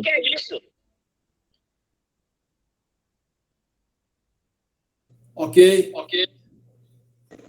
Então, Aldo, eu ia falar, é nessa mesma linha aí do que Só um eu... minutinho, Miguel. Só um minutinho, Miguel. Eu vou dar a palavra para o Nilson. Mas, Nilson, você poderia fechar o microfone rapidinho para que o Miguel fale e depois eu passo a palavra para você? Isso, obrigado. Miguel. Eu ia falar nessa mesma linha aí do que o Preto falou, que eu vi ontem um vídeo no TikTok de uma moça evangélica descendo a lenha aí, né, nos padres que ainda teimam em levar adiante a teologia da libertação, falando, né, que o Papa João Paulo II a condenou, porque ela faz uma interpretação marxista, comunista, socialista do Evangelho, etc, etc. Então, se a gente for colocar no papel o quanto esses evangélicos ultraconservadores aí conseguem voto, né, para o Bolsonaro e justamente para os direitistas aí, não está no gibi. E aí eles justamente usam todos os meios possíveis, rádio, televisão, as redes sociais e tudo mais, para ganhar esses votos, justamente metendo cacete, sem dó, sem piedade, né, no pessoal da esquerda. E eles conseguem, porque eles nos demonizam, né? E você sabe que sem o demônio, muita gente aí, né, perde a razão de ser, né? Muitos pastores aí não seriam pastores, não teriam suas igrejas e não teriam seus dízimos, não teriam suas granas aí e não teriam seus fiéis. Então, é complicado para a gente ver, né, que eles justamente conseguem com maior facilidade, né, usando o medo e a ingenuidade, né, das pessoas para poder justamente conseguirem seguidores, conseguirem, enfim, tudo que eles querem. E nós, às vezes, não temos essa artimanha aí, né? Não temos essa didática para poder justamente contrapor a eles. Então, nós temos que fazer alguma coisa, né, para poder fazer prevalecer também a nossa didática. Não sei qual seria o caminho, né? Inclusive, a gente já até usa aí também as redes sociais e tudo mais para poder fazer, mas eu fico assim preocupado com aqueles que estão em linha de frente, né? Igual no caso aí o próprio PT, que tem até mais tempo na televisão, etc. E a gente não percebe eles preocupados com essa questão aí. Agora que estou vendo um pouco nas propagandas do PT, alguma coisa, inclusive nas falas do Lula, uma mudança um pouco diferente, né? De não ficar aí no Lulinha paz e amor. Mas ainda é muito pouco. Viu, Aldo? Oi, Alberto. Ô, Nilson, você tinha pedido... Alberto, só um minutinho, Alberto. Nilson, você tinha pedido a palavra? Eu não entendi. Não, eu não tinha pedido a palavra. É que eu estou percebendo que as pessoas não estão pedindo. Eu acho que acabei entrando na nossa disciplina. Só um minutinho, Alberto. Tá, o Nilson. Tá, Opa, pode falar? Aberto, então. Vamos, depois eu te passo, Alberto. Perdão, Alberto.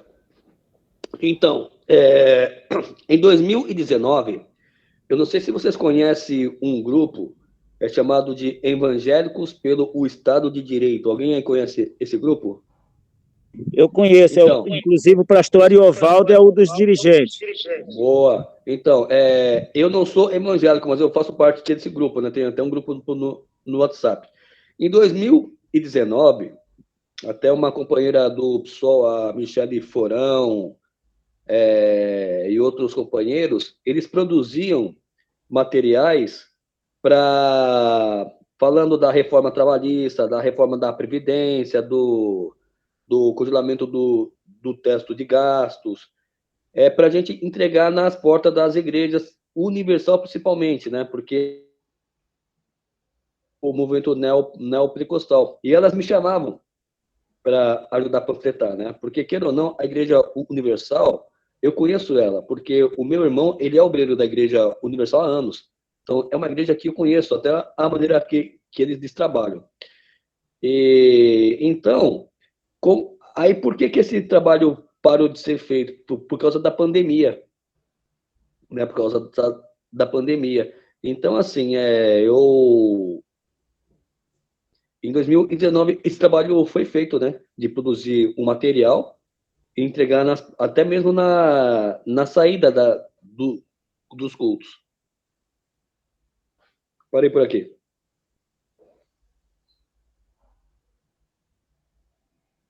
Para a gente ir fechando aqui já. Eu passo a palavra para a conclusão do Diego, para não fugirmos muito da nossa exposição inicial. Alberto. Não, é só uma observação que eu tenho notado que quando se fala da questão dos evangélicos, dos pentecostais, se entra muito numa questão muito subjetiva, qual era a posição de Cristo, a posição política de Jesus, entende? Se Jesus apontava para a questão de uma sociedade de igualdade, que ser verdadeiramente cristão é ir por aí, inspirando-se nas teses da teoria da libertação.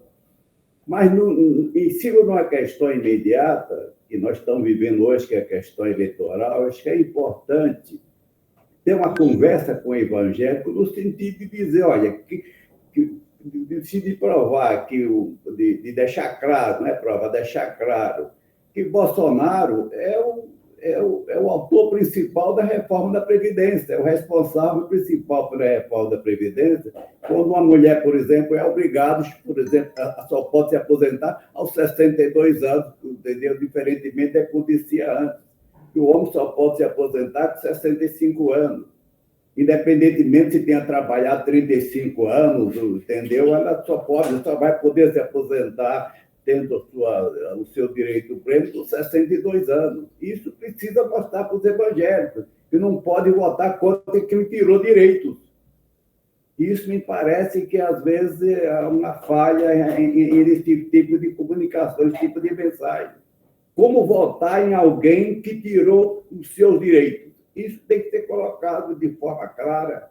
Me parece que na campanha, não sei, parece que há falha em relação a isso. É isso aí, para não tomar o tempo aí, esperar a conclusão do companheiro Diego. Ok, obrigado, Alberto, obrigado, Nilson, obrigado aos companheiros e companheiras que fizeram as suas falas. Tem coisas que dependem da gente, mas tem coisas que estão muito superior ao que nós estamos conversando aqui e que nós estamos absolutamente engajados nesse processo de luta de uma maneira geral. Quero, então, para vocês observarem... Antes de concluir aí, não sei se vocês comentaram, vocês viram que ontem um soldado evangélico atirou acho que num pastor, enfim, num obreiro lá de uma igreja, porque estava entregando material das diretrizes políticas deles e ele discordou. Sim. Já ouvimos isso. Alvira?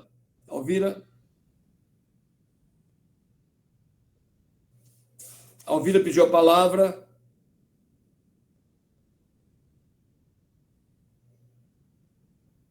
Alvira.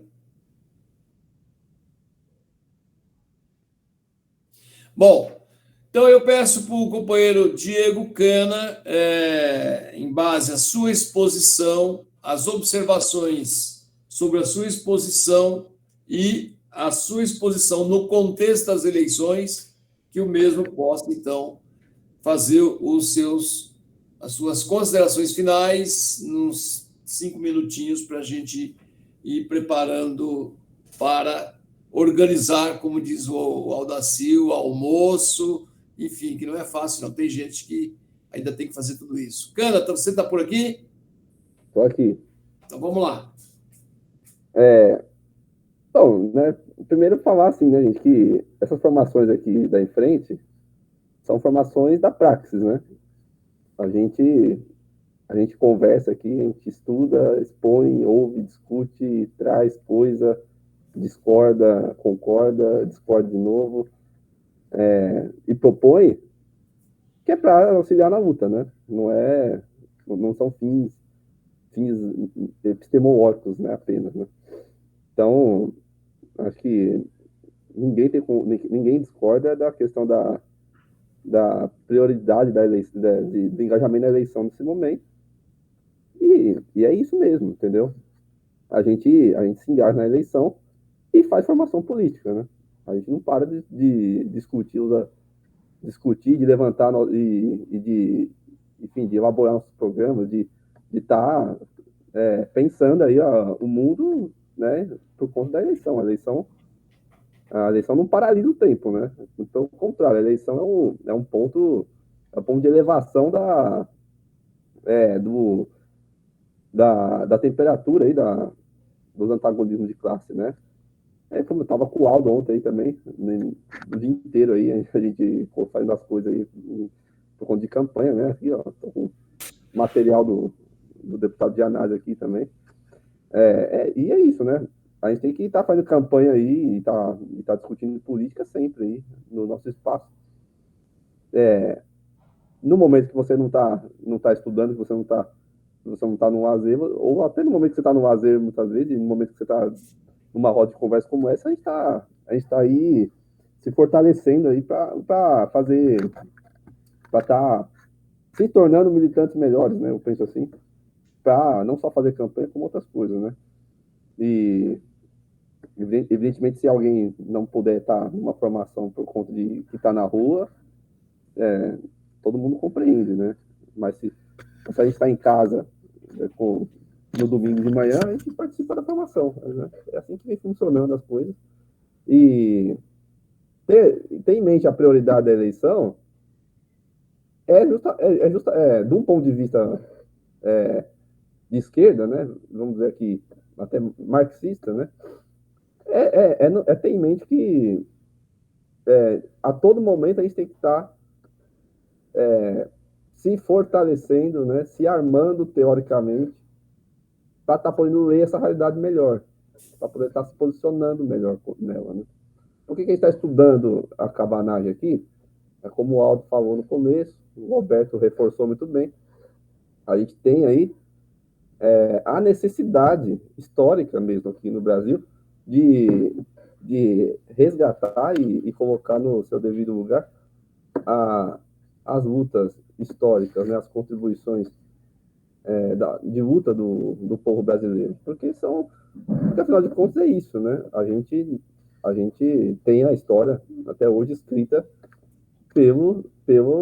por quem venceu, né? Embora somos teimosos e estamos sempre aí colocando, né, as nossas referências, né, o nosso ponto de vista aí também no espaço onde essa história é contada, né? Não é à toa que hoje no currículo escolar se conta essas histórias, né? Conta daquele jeito e tal, mas se conta, né? A gente faz contar as histórias as lutas do povo brasileiro nas escolas públicas. A gente faz, tá lá, a gente lembra, a gente produz material, né? De documentário, livro sobre essas coisas, então. E o que a esquerda tem que fazer? Tem que aprender, tem que ler isso aqui, tem que repensar, tem que pesquisar, tem que estar falando dela sobre, né? Afinal de contas, essas coisas ensinam, né, pra gente. Ensina a gente a lutar melhor. Essas coisas ensinam a gente a lutar melhor, né? Porque se só a eleição vem, né? A gente pensa que a eleição aí é um asteroide, né, que está passando aí pela Terra e a gente tem que fazer o desejo, né? Pedir para a estrela cadente, né? Tá passando, faz o desejo, passou, tchau, né? Não. Vamos entender como que se posicionar aqui e tal. A coisa do 7 de setembro mesmo é isso, o grito dos excluídos. Tem tudo a ver, né? A gente tem que ir para a rua no 7 de setembro, né? E é muito complicado, né? Todo mundo sabe aqui da necessidade de se engajar para derrotar o Bolsonaro, né, na eleição. Ninguém questiona isso, né?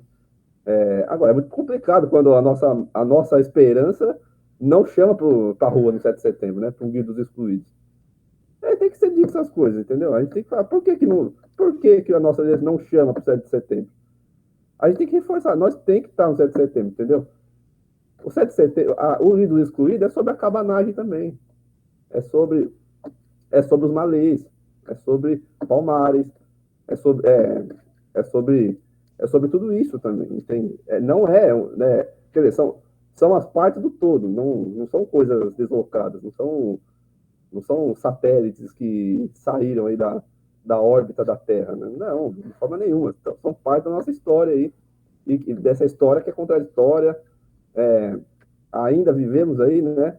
De alguma forma sob o teto do projeto colonial, que é o que está em vigor, né? Com todas as conquistas aí que nós tivemos, mas o que está em vigor ainda é um projeto civilizatório da classe dominante. Ninguém tem dúvida disso. Né? E é importante estudar essas coisas, né? A gente fala, é recorrente, né, a questão da igreja evangélica, dialogar com a igreja evangélica, né? Eu vejo o seguinte, assim, né? A gente tem que dialogar com o evangélico, até porque o evangélico é povo, né? É o povo trabalhador. Então, a gente tem que dialogar com o evangélico, com o ateu, com o candomblé, com o muçulmano.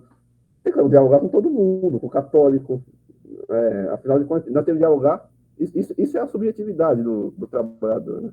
Nós temos que dialogar com os trabalhadores, com o povo. E até a classe média também, enfim, né? Temos que dialogar com todo mundo. E tem que dialogar a partir, evidentemente, da forma que os indivíduos se colocam, né? Aí, na sua forma representativa, subjetiva, no mundo. Como que a gente dialoga com esse pessoal? Eu penso o que foi colocado pelo Alberto aí, né? Tem que dialogar a partir das pautas comuns ao povo trabalhador. E agora, assim, como que é? Nós vamos entrar na igreja para dialogar com ele? Tem que entrar na igreja? Eu penso que essa é uma questão que não que está na superfície. A gente está falando na superfície, né? A igreja não, a esquerda tem que dialogar com os evangélicos. Mas se o evangélico é o pobre, a gente não dialogar com o evangélico tem a ver com a gente não dialogar com o pobre, né? A esquerda não está na periferia, não está no chão de fábrica, não está nos espaços do povo. Se não está nos espaços do povo, não vai dialogar com o povo, seja ele ateu, evangélico, amarelo, vermelho, entende? Ayahuasqueiro, budista, não vai dialogar com ninguém, na verdade, porque não dialoga com o povo. Então, eu acho que o primeiro é aprender a dialogar com o povo. E para fazer amizade na festa, você tem que ser convidado na festa, né? Você tem que estar lá dentro da festa. A gente tem que estar no espaço. Eu acho muito legal a ideia de a gente produzir material para estar profetando e tal. É questão de organizar, né? Temos capacidade de organizar e tal. Como falou, nós estamos em campanha aqui agora, né? Temos que ir para a rua para fazer campanha e sem enganar o povo, né? Eu digo assim, se por um lado não é um momento que favorece muito para a gente estar fazendo debates mais complexos, né? Mais aprofundados, por outro lado também não é o momento de a gente ficar enganando as pessoas, né? Porque é eleição. Dá para ir fazer campanha nas eleições e pautar as nossas bandeiras aí a partir de coisas bem objetivas, assim, né? E eu acho que aprendendo sobre as nossas experiências históricas, a gente dialoga melhor, né? A gente aprende a falar, né? Essa questão da religião mesmo, né? Estudar essas revoltas todas, elas são muito interessantes, porque mostram como o baixo clero sempre teve junto das revoltas do povo nesses movimentos de insurreição popular, né? Aqui você tinha o Benedito Campos aí, que, enfim, foi a morte dele que indigna, vamos dizer assim, que indigna a população e é o fato político que, além, claro, da destruição lá da fazenda lá, e da morte do cidadão lá, do Manuel Vinagre, mas cria toda ali uma situação onde você cria a possibilidade da unidade entre segmentos da sociedade. Então, os cabanos vão lá, tem apoio do baixo clero, tem apoio dos comerciantes, e enfim, conseguem produzir esse movimento, né? Aí você tem, por exemplo, a Confederação do Equador, o líder da Confederação do Equador é o Frei Caneca, né? um padre para lá de porreta, né? Que encheu o saco do Império Brasileiro, né? Encheu o saco antes da independência, encheu o saco na independência, né? Então, assim, são exemplos, né? Por exemplo, são exemplos de tá cheio de evangélico aí e de católico que pode, né, que pode ser, que a gente tem que dialogar, né? Mas não é o diálogo com religião, é o diálogo com todo mundo, eu vejo, né? Quem está na luta, né? Os espaços do povo onde o povo está, a gente tem que estar, né? Não é só o religioso, né? Tem essa coisa, né? O Odacir comenta aí da questão de uma esquerda de classe média e tal.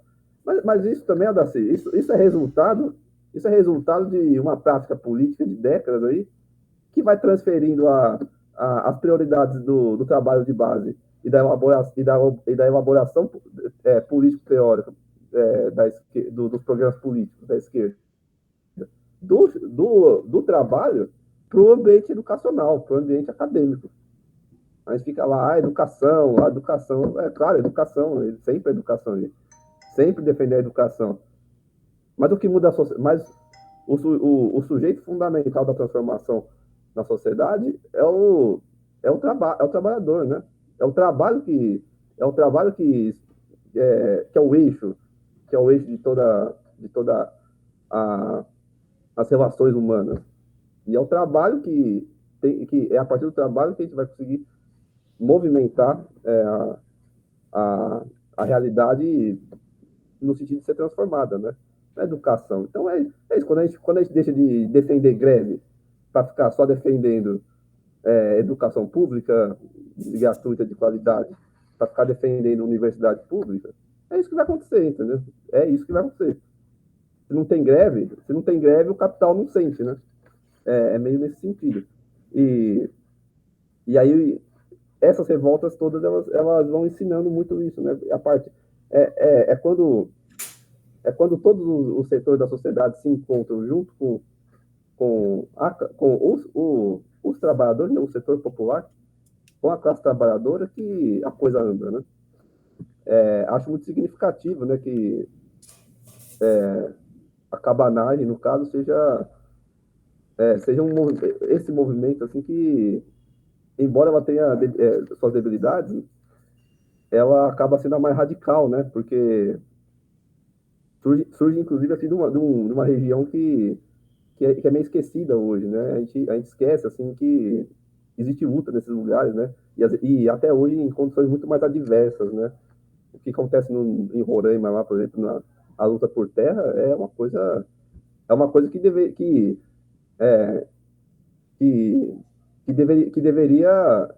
causar vergonha na esquerda organizada institucional, porque os camponeses lá com facão na mão, e com espingarda, os cara batem de frente com o latifundiário e com o capataz. É uma coisa que é assim que funciona, né? E, por exemplo, o que era as reivindicações dos cabanos, né? Um dos problemas, porque não só os cabanos, como as demais revoltas brasileiras, a maior parte das revoltas brasileiras também falham, é por não ter uma elaboração programática muito bem definida, né? E o que eu acho que, inclusive, é uma coisa que a esquerda carrega até hoje, né? A elite sempre ganha porque a elite sabe muito bem o que quer também. A esquerda, né, os setores populares não tem uma ideia muito bem elaborada de projeto de poder. Mas os cabanos tinham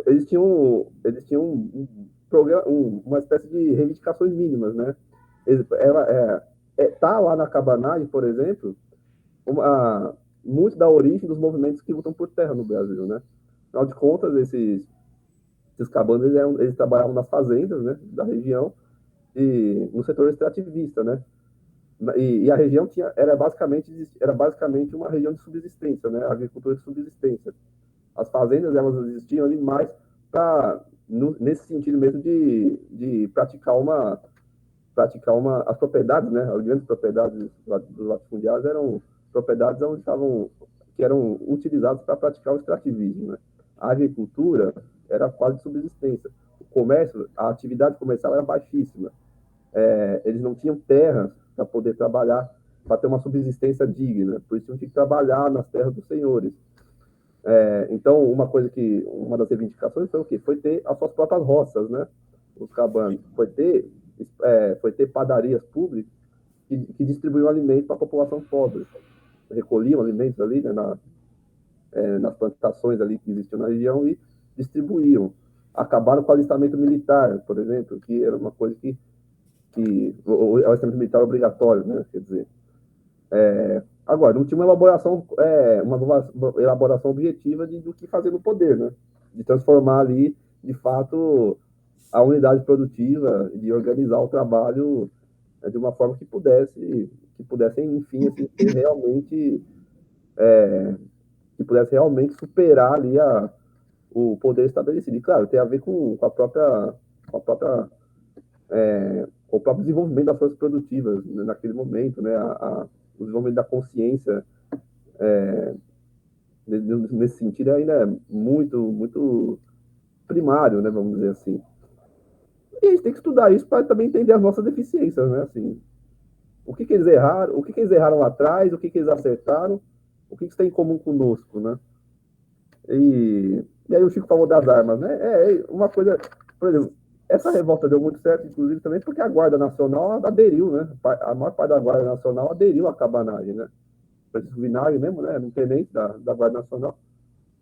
Isso é um problema recorrente na história do Brasil. O Exército era pouco confiável, né? O Exército era pouco confiável porque, por um lado, nesse momento, os oficiais eram todos portugueses, então eram pouco confiáveis, né? Do ponto de vista das elites nacionais. E, por outro lado, a tropa era a ralé, né? A tropa era o povo. Um povo faminto, pobre, né? Quer dizer, o Exército tinha um perfil social muito claro de que era uma instituição cuja composição era os setores populares. E isso persistiu, a gente sabe aí, né? Como que o Exército colocou em crise depois da Guerra do Paraguai o próprio Império, né? O Exército Brasileiro sempre teve uma composição popular. A Guarda Nacional foi criada como contraponto a isso, porque pretendia recrutar, nas palavras da época, os melhores, né? Os mais bem-nascidos aqui do Brasil para recrutar essas Forças Armadas. Mas também tinha com suas contradições, né? Suas contradições que muitas vezes a Guarda Nacional aderia ali às revoltas populares. E como aderia, né? Porque chegava o cabra lá com o cabano lá, sem camisa, um chapéu de palha, um facão na mão, uma espingarda nas costas, e falava, eu vou trocar bala com vocês também, entendeu? Nós vamos pro pau. E é isso, entendeu? E a esquerda tem que ir pro pau hoje também. Esse é o ponto. Tem o bolsonarista armado aí no bar, mas que a gente aprenda também a começar a mostrar os dentes para eles também, ó. Se vir, tem, entendeu? Eu acho que é isso. Eu falo isso toda hora, né? Porque é isso mesmo. E os caras, eu já falei pro Aldo, vou arrumar uma haste bem maciça, bem dura aí de ferro, para erguer a bandeira do PSOL lá no 7 de setembro. E se precisar usar ela aí, para além de balançar a bandeira, vamos usar também, entendeu? E é isso aí, gente. Acho que já falei demais. Legal. Diego, Aldo, só uma piadinha. Fala pro Diego. Oi. Eu tenho uma haste que eu ganhei, uma madeirinha que tem, um cacete.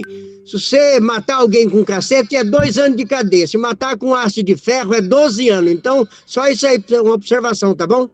Ninguém foi matar ninguém, não, Chico. Entendeu? Não, eu só tô... defesa. Legal. Mas é melhor usar um cacete de madeira. Tá certo.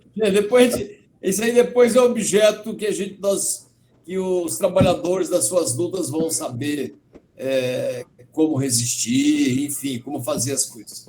Eu queria agradecer a presença da galera aqui, dizer de que a exposição foi muito importante, os comentários são extremamente significativos, nós conseguimos trazer uma revolta, uma resistência para os dias de hoje do contexto das eleições, e dizer de que tudo isso aqui depõe, né, favoravelmente à nossa luta, ao avanço da nossa consciência de classe, e que um dia nós vamos escrever efetivamente a nossa história e que os trabalhadores têm um papel fundamental, organizados, unidos nesse processo, tá bom?